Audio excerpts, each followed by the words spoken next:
So we were playing, not Dungeons & Dragons, but we were playing this tabletop RPG called Tiny D10 on Tabletop Fridays, which was a Twitch stream we had a little while back. I had set up this intricate campaign where the players were going to go question an architect who had given up his eyesight and his sanity to build this technologically advanced theater for an emperor, but was never able to work in it as the price he paid for his knowledge. So they trail this guy around town, and they get to his house. They're trailing him fairly undetected because he's blind. They knock on his door, and he's about to set out dinner. So he invites them in, and dinner is served, but it's rocks.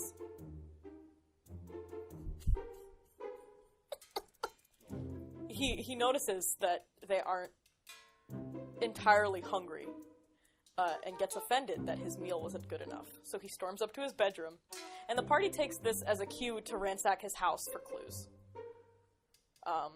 They then take some of the leftovers to this man in his bedroom. He has locked the door, by the way. They take leftovers to this man and say, "Do you want seconds?" Or it's something of that nature. And he tells them to get out of his house. They don't. They lockpick the door, and someone in the party gets into bed with him and cuddles him and still tries to offer him seconds. This is when we had another person join the campaign, the one-off, rather, and the party exits the room, puts this person in works them into the story, and the old man comes down, and this person starts asking them questions about the theater and claims to be an architecture student and wants to study under them.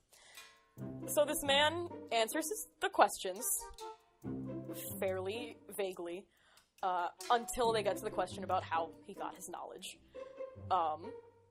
He had gotten his knowledge through this elder god who had bestowed upon him this information and made him and the other people that built the theater swear to not reveal their secret for fear of them gaining vanity and fame off of something they could not take credit for. And so he died because he revealed his secret. That's it. They harassed him till he died. They were literally harassing this man for 2 hours.